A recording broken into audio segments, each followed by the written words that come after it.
Hi అండి, welcome back to my channel Jashu's creations. ఎలా ఉన్నారు అందరూ? నేనైతే చాలా బాగున్నాను. మీరు ఇంకా బాగుండాలని కోరుకుంటున్నాను. ఈరోజు వీడియోలో ప్రేమ లేని పెళ్ళి ఫ్యామిలీ స్టోరీ పార్ట్ 14 క్లియర్గా ఎక్స్ప్లెయిన్ చేస్తాను. ఎక్కడ స్కిప్ చేయకుండా చివరి వరకు చూడండి ఫ్రెండ్స్. ఇక సమీర బర్త్డే అని చెప్పి ఇల్లంతా హడావిడి చేస్తూ ఉంటారు. అప్పుడే సమీర అమ్మ కొంచెం ఎమోషనల్గా ఫీల్ అవుతూ చిన్నప్పటి నుంచి ఇప్పటి వరకు సమీర జ్ఞాపకాలని భద్రపరుచుకుని అప్పుడప్పుడు చూసుకుంటూ ఉంటుంది. అవన్నీ కూడా ఈరోజు సమీరకు చూపిస్తూ ఉంటే సమీర కూడా ఆశ్చర్యపోతూ ఉంటుంది. అమ్మ, నువ్వు ఇంత చిన్న చిన్న విషయాలు కూడా ఇంత బాగా ఎలా దాచిపెట్టుకున్నావు? మీద నీకు ఇంత ప్రేముందా అని పొంగిపోతూ అప్పుడే ఒక ఫోటో చూసి ఆ ఫోటోని తదేకంగా చూస్తూ ఉంటుంది. అప్పుడే ఇక వాళ్ళమ్మ కూడా చూసి ఏంటి అలా చూస్తున్నావు అని అడిగేసరికి, అమ్మా ఇది నేనే కదా అని అడిగేసరికి, నువ్వే సమీరా అని చెప్తుంది. సమీర డౌట్గా చూస్తూ, అవునా, కానీ ఈ ఫోటో నేను ఎప్పుడు చూడలేదే అని అడుగుతూ ఉంటే, అది నీ చిన్నప్పుడుదిలే, నువ్వు చూసిందే లేదు, ఇది నాకు చాలా స్పెషల్, అందుకే భద్రంగా దాచుకున్నాను అని చెప్తూ ఉంటుంది. అంతలో ఇక సమీర ఆ ఫోటో బ్యాక్ సైడ్ చూడగానే ఖుషి అని ఉంటుంది. అది చూడగానే సమీరకి ఎందుకో డౌట్ అనిపించి, అమ్మా ఈ ఫోటో వెనుక ఖుషి అని ఉందేంటి అని అడిగేసరికి స్టన్ అయిపోతుంది. ఏం చెప్పాలో తెలియక తడబడుతూ వెంటనే ఆ ఫోటో తీసుకుని, అవన్నీ తర్వాత మాట్లాడుకోవచ్చులే, ముందు పద, ఇప్పటికే చాలా లేట్ అయింది, వెళ్ళి భోంచేయి అని చెప్తూ ఉంటే, అమ్మ ప్లీజ్, నువ్వు ఎందుకు మాట దాటేస్తున్నావు? ఆ ఫోటో వెనుక సమీర అని కదా ఉండాలి, మరి ఖుషి అని ఎందుకుంది అని అడుగుతుంది. ఇక మీర తల్లికి ఏం చెప్పాలో అర్థం కాక కంగారు పడుతూ, అది అది నీకు ముందు నేను ఖుషి అని పెట్టాలనుకున్నాను, అందుకే అలా రాసుకున్నాను, అంతే, ఇంకేమీ లేదమ్మా, సరే ఇక వెళ్దాం పదా అని అంటూ ఉంటే ఇక సమీర్కి డౌట్ వచ్చి, అమ్మ ఒక్క నిమిషం అని చేయి పట్టుకుని తనని బెడ్ మీద కూర్చోపెట్టి, అమ్మ ప్లీజ్ నువ్వు కొంచెం కూల్ అవ్వు, ఎందుకు అంతలా టెన్షన్ పడుతున్నావు? ఇప్పుడు నువ్వు చెప్పింది నాకు అబద్ధమని అర్థమైంది, కానీ నిజమేంటో ఇప్పుడు చెప్పు అని అడిగేసరికి ఇకేం చెప్పాలో తెలియక, సమీర ప్లీజ్ ఈ టైంలో ఇవన్నీ ఎందుకు, ఇంకెప్పుడైనా మాట్లాడుకుందాం, ముందు మనం వెళ్ళి భోంచేద్దాం పదా, అక్కడ మీ చెల్లెలు మీ నాన్న వెయిట్ చేస్తూ ఉంటారు, పద పద అని చెప్తూ ఉంటే అప్పుడే సమీర, అమ్మ ఇప్పుడు నువ్వు నాకు నిజం చెప్పకపోతే నా మీద ఒట్టే అని చెప్పగానే స్టన్ అయిపోతుంది. సమీర ఏంటి ఆ మాటలు అని అంటూ ఉంటే, చెప్పమ్మా అని అడిగేసరికి, సరే చెప్తాను, కానీ నువ్వు బాధపడకూడదు, అర్థం చేసుకోవాలి అని బాధగా చెప్తూ ఉంటే, నువ్వు ఇలా మాట్లాడుతుంటే నాకు చాలా కంగారు అనిపిస్తుంది అని అంటూ ఉంటుంది. ఇదిగో ఇలా కంగారు పడతావని నేను చెప్పను అని చెప్పాను అని అంటూ ఉంటుంది. లేదు నేనేం కంగారు పడను, చెప్పు అని అడిగేసరికి, అది సమీరా, నువ్వు నా కూతురు కాదు, నువ్వు నాకు పుట్టలేదు అని గట్టిగా ఏడ్చేస్తుంది. ఆ ఏడుపు చూసి సమీరకి చాలా గందరగోళంగా అనిపిస్తుంది. అమ్మ నువ్వేం మాట్లాడుతున్నావు? నేను నిజం చెప్పమన్నాను, కానీ ఇలా నన్ను ఏడిపించమని చెప్పలేదు, నువ్వు ఇలా అబద్ధాలు చెప్పకు అని అంటూ ఉంటే, నిజం సమీరా, నీ మీద ఒట్టు వేసి కూడా ఎందుకు అబద్ధం చెప్తాను అని అంటూ ఉంటే చాలా కంగారు పడిపోతుంది. అమ్మా ప్లీజ్ అని చెప్పేసరికి, నిజం, అసలు ఆ రోజు ఏం జరిగిందంటే అని చెప్పి సమీర వాళ్ళకి ఎలా దొరికిందో చెప్తూ ఉంటుంది.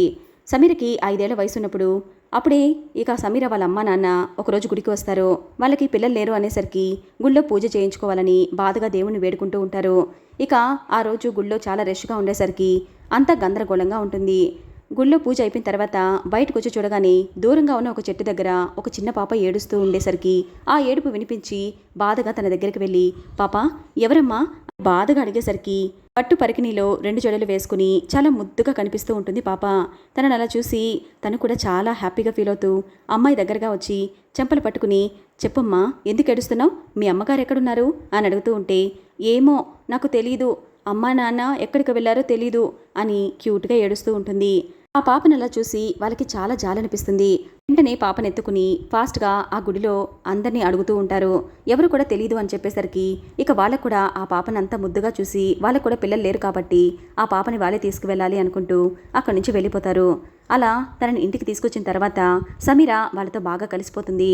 నీ పేరేంటి పాప అని అడుగుతూ ఉంటే, నా పేరు షి అని చెప్పగానే చాలా బాగుంది అని మాట్లాడుతూ వెంటనే ఏదో గుర్తొచ్చినట్లుగా, లేదు ఈ పాపని నేను మళ్ళీ ఎవరికి ఇవ్వలేను, తనని చూస్తుంటే నా కూతురే అనే ఫీలింగ్ వస్తుంది, ఏమండి మీరు కూడా ఈ విషయం ఎవరికి చెప్పకండి, ఇక నుంచి తనే నా కూతురు, అయినా మీరు కూడా చూశారు కదా గుళ్ళో నేను అందరినీ అడిగాను, ఎవరూ ఏమీ తెలియదంటున్నారు, ఈ పాపని దేవుడే నాకు ఇచ్చాడనుకుంటా, అందుకే ఇక నుంచి తను మన పాపే, మీరు కూడా ఈ విషయం ఎవరికి చెప్పకండి అని చెప్పగానే, అదేంటి అలా అంటున్నావు, పాప కోసం ఎప్పటికైనా ఎవరో ఒకరు వచ్చి అడిగితే అప్పుడేం చేస్తావు అని అడిగేసరికి చాలా బాధగా ఫీల్ అవుతూ, నిజమే, అప్పుడు ఎవరైనా వస్తే అప్పుడు చూద్దాంలేండి, అప్పటి వరకు తను నా కూతురే అని చెప్పి, పాప ఇక నుంచి నీ పేరు ఖుషి కాదు సమీరా అని చెప్పగానే, సమీరా చాలా బాగుంది, కానీ మీరెవరు అని అడుగుతూ ఉంటే, ఇక నుంచి మేమే నీకు అమ్మా నాన్నలం, సరేనా, నువ్వు ఎంతో ప్రేమగా చూసుకుంటాం, సరేనా? మాతో ఉంటావా అని అడిగేసరికి వాళ్ళిద్దరినీ మార్చి మార్చి చూస్తూ కిలకిల నవ్వేస్తుంది. తన నవ్వు చూసి వాళ్ళు కూడా చాలా హ్యాపీగా ఫీల్ అవుతూ ఆ రోజు నుంచి తనని తన కూతురిగా చూసుకుంటూ ఉంటారు. అలా ఆ రోజు జరిగిందంతా చెప్పగానే సమీర చాలా ఎమోషనల్గా ఫీల్ అవుతుంది. అంటే నేను నీకు కన్న కూతుర్ని కాదా అమ్మా అని కన్నీళ్లు పెట్టుకుంటూ ఉంటే, సమీర ప్లీజ్ ఇలా మాట్లాడకమ్మా అని కన్నీళ్లు తుడుస్తూ, ఈ సమయంలో నువ్వు ఇలా మాట్లాడకూడదు, ఇలా బాధపడకూడదు, అందుకే నేను చెప్పనని చెప్పాను, కానీ నువ్వే నన్ను ఎమోషనల్గా బ్లాక్మెయిల్ చేశావు, అందుకే చెప్పాల్సి వచ్చింది, కానీ ఎప్పటికీ నువ్వు నా కూతురివే అని చెప్తూ ఉంటే ఇక సమీర కూడా కన్నీళ్లు తుడుచుకుంటూ, సరే అమ్మా, ఇన్నేళ్లుగా ఎవరు నా కోసం రాలేదా అని బాధగా అడుగుతుంది. లేదమ్మా అని చెప్పేసరికి, ఓకే, వాళ్ళు కూడా నన్ను మర్చిపోయి ఉంటారేమో, అయినా నన్ను గుళ్ళో వదిలేసి ఎందుకు వెళ్ళిపోయారు? ఒకవేళ నేనే తప్పిపోయానా, లేకపోతే కావాలని నన్ను వదిలేశారా అని ప్రశ్నల మీద ప్రశ్నలు వేస్తుంది. ఇక సమీర అమ్మకి ఏం చెప్పాలో తెలియక, అదంతా నాకు తెలియదు సమీర, కానీ నువ్వు నాకు ఆ గుడిలో దొరకడం నా అదృష్టమని నేను అనుకుంటున్నాను. నీలాంటి కూతురు ఎవరికుంటుంది చెప్పు, నువ్వు నా బంగారు తల్లివి అని చెప్తూ ఉంటే, మరి చెల్లి అని అడుగుతుంది. చెప్పాను కదా, మాకు చాలా ఏళ్ళగా పిల్లలు లేరు, నువ్వు వచ్చిన వేళ విశేషం, కొద్ది రోజులకి తను నాకు మళ్ళీ పుట్టింది, ఎంతైనా నువ్వే మా బంగారం కదా, అందుకే ఎప్పటికీ నువ్వే నా పెద్ద కూతురివి అని చెప్పగానే ఇక సమీర కూడా జరిగిందంతా వదిలేసి చాలా హ్యాపీగా ఫీల్ అవుతూ, నిజంగా మీరు దొరకడం నా అదృష్టమమ్మా అని ప్రేమగా హత్తుకుంటుంది. అలా కాసేపు సరదాగా మాట్లాడుకున్న తర్వాత, ఈ విషయం ఇక్కడితో వదిలే సమీరా, ఎప్పటికీ ఎవరికీ చెప్పకు అని చెప్పగానే సరే అమ్మా అని సైలెంట్ అయిపోతుంది. అలా మరొక 4 రోజులు సరదాగా గడిచిపోతాయి. ఆ తర్వాత ఇక నిహాల్కి కూడా స్కూల్ స్టార్ట్ అవుతుంది అనుకుంటూ, ఇక సమీర కూడా నేను వెళ్తానమ్మా, అక్కడ అజయ్ గారు కూడా ఒంటరిగా ఉంటున్నారు కదా అని చెప్పేసరికి, పర్వాలేదు, అల్లుడు గారి మీద బెంగ పెట్టుకున్నట్టున్నావు, సరేలే, ఇక రేపే బయలుదేరుతూ కానీ నీకు కావలసినవన్నీ ఏర్పాటు చేస్తాను చెప్పగానే సరే అమ్మా అని చెప్తుంది. అలా డే మార్నింగ్ ఇక నిహాల్ని తీసుకుని ఇంటికి బయలుదేరుతుంది సమీర. అప్పుడే దారి మధ్యలో అజయ్ నుంచి ఫోన్ రాగానే హలో అని మాట్లాడుతూ ఉంటే, సమీర నువ్వు ఇంటికి బయలుదేరిపోయావా అని అడిగేసరికి, ఇప్పుడే వస్తున్నానండి అని చెప్తుంది. నేను ఆఫీస్లో మీటింగ్లో ఉన్నాను, కానీ ఒక చిన్న ఫైల్ మిస్ అయింది, సో దాన్ని నువ్వు తీసుకుని రాగలవా, పోనీ డ్రైవర్తో పంపించు అని చెప్పగానే, అది ఇంపార్టెంట్ ఫైలా అజయ్ అని అడుగుతుంది. చాలా ఇంపార్టెంట్, నేను ఆల్రెడీ మీటింగ్ కూడా స్టార్ట్ చేశాను, సో క్విక్ అని చెప్పగానే, ఓకే అజయ్, జస్ట్ 15 మినిట్స్లో ఫైల్ నీ దగ్గర ఉంటుంది అని చెప్పి ఫాస్ట్గా వెళ్ళమని డ్రైవర్కి చెప్తుంది. ఇక 5 మినిట్స్లో ఇంటికి రాగానే ఫాస్ట్గా రూమ్లోకి వెళ్ళి ఫైల్ తీసుకుని డ్రైవర్కి ఇవ్వకుండా తనే స్వయంగా కారులో ఆఫీస్కి బయలుదేరుతుంది. అలా ఆఫీస్కి ఎంటర్ అవ్వగానే అక్కడున్న ఎంప్లాయీస్ అందరూ కూడా చాలా ఆప్యాయంగా మాట్లాడుతూ ఉంటారు సమీరతో. సమీర కూడా అందరితో నవ్వుతూ పలకరిస్తూ ఉంటుంది. అలా లోపలికి రాగానే మీటింగ్ హాల్లో అజయ్ని చూసి, అజయ్ చాలా టెన్షన్గా ఉన్నాడు అని అర్థం చేసుకుంటూ, సార్ మే కమిన్ అని అడగగానే సమీర్ వాయిస్ విని స్టన్ అయిపోతాడు. కొంచెం కోపం కూడా అనిపిస్తుంది. నేను తనని వద్దని చెప్పాను కదా, మళ్ళీ ఎందుకు వచ్చింది అని అనుకుంటూ కోపంగా దగ్గరికి వచ్చి, సమీరా వాట్ ఈస్ దిస్, నువ్వెందుకు వచ్చావు, నేను డ్రైవర్తో పంపించమని చెప్పాను కదా అని చెప్తూ ఉంటే, ఇట్స్ ఓకే అజయ్, అయినా ఈ ఇంపార్టెంట్ ఫైల్ అన్నావు కదా, అందుకే నేనే తీసుకొచ్చాను అని అంటూ అజయ్ ఫేస్లోకి చూడగానే కొంచెం టెన్షన్ కనిపిస్తూ ఉంటే, వెంటనే అజయ్ ఏమైంది, ఎందుకు అంతలా టెన్షన్ పడుతున్నారు అని అడిగేసరికి, ఏం లేదు, మనకు ఈ ప్రాజెక్ట్ ఎక్స్ప్లెయిన్ చేయడానికి మన మేనేజర్ రాలేదు, సో ఈ ఫైల్ని ఇప్పటికిప్పుడు నేను స్టడీ చేయాలంటే కూడా కష్టమవుతుంది, నేను ఎక్స్ప్లెయిన్ చేయడానికి వాళ్ళ దగ్గర పర్మిషన్ తీసుకోవాలి అనుకుంటున్నాను, కానీ వాళ్ళు ఓకే చేయడం లేదు అని చిన్నగా చెప్తాడు. అప్పుడే సమీర ఒక్క నిమిషం ఆలోచించి, ఇట్స్ ఓకే, నేను హ్యాండిల్ చేస్తాను అని చెప్పి వెంటనే ఫైల్ తీసుకుని వాళ్ళ ముందుకు వచ్చి, హలో ఎవ్రీవన్ అని అందరినీ పలకరించి అజయ్ని చూసి కూల్ అన్నట్టుగా కళ్ళు అరుపుతుంది. అజయ్ కూడా సీట్లో కూర్చోగానే, ఇట్స్ ఓకే, ఇప్పుడు ఈ ప్రాజెక్ట్ అంతా కూడా నేను మీకు ఎక్స్ప్లెయిన్ చేస్తాను, ఆ తర్వాత మీరు డిసిషన్ చెప్పండి అని అంటూ ప్రాజెక్ట్ గురించి క్లియర్గా ఎక్స్ప్లెయిన్ చేస్తుంది. అలా ప్రాజెక్ట్ గురించి సమీర చెప్తుంటే వాళ్ళందరికీ కూడా చాలా ఆశ్చర్యంగా అనిపిస్తుంది. నిజానికి మేనేజర్ ఎక్స్ప్లెయిన్ చేసినా కూడా ఇంత పర్ఫెక్ట్గా ఉండదు అని అనుకుంటూ సమీరని ఆశ్చర్యంగా చూస్తూ ఉంటాడు అజయ్ కూడా. సేపటి తర్వాత దట్స్ ఇట్, ఇప్పుడు మీ ఒపీనియన్ చెప్పండి అని చెప్పి సైలెంట్గా చూస్తూ ఉంటుంది.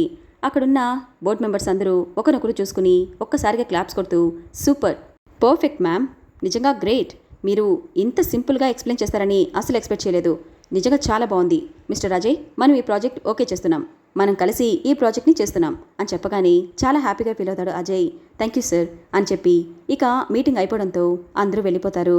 అప్పుడే అజయ్ ఫాస్ట్గా వచ్చి సమీరని గట్టిగా హత్తుకుంటూ, thank you Sameera, thank you so much, ఇది చాలా ఇంపార్టెంట్ ప్రాజెక్ట్, ఇది మిస్ అయితే మన కంపెనీకి చాలా లాస్ వస్తుంది, నేను చాలా కంగారు పడ్డాను, మేనేజర్ సడన్గా మనకు హ్యాండ్ ఇచ్చాడు, కానీ లాస్ట్ మినిట్లో నువ్వు వచ్చి మంచి పని చేశావు, really really thank you, I love you అని అంటూ గట్టిగా పట్టుకునేసరికి తనకి పొట్టకి ఒత్తుకున్నట్టుగా అనిపించి అజయ్ బేబీ అని చెప్పగానే ఓ సారీ మర్చిపోయాను సారీ నాన్నా అని వెనక్కి జరిగి అరే బాగా స్వెట్ పట్టేసింది అందుకే నిన్ను ఇంత స్ట్రెయిన్ తీసుకోవద్దని చెప్పాను ఒక్క నిమిషం ఉండు అని తన పాకెట్లో ఉన్న కర్చీఫ్ తీస్తాడు.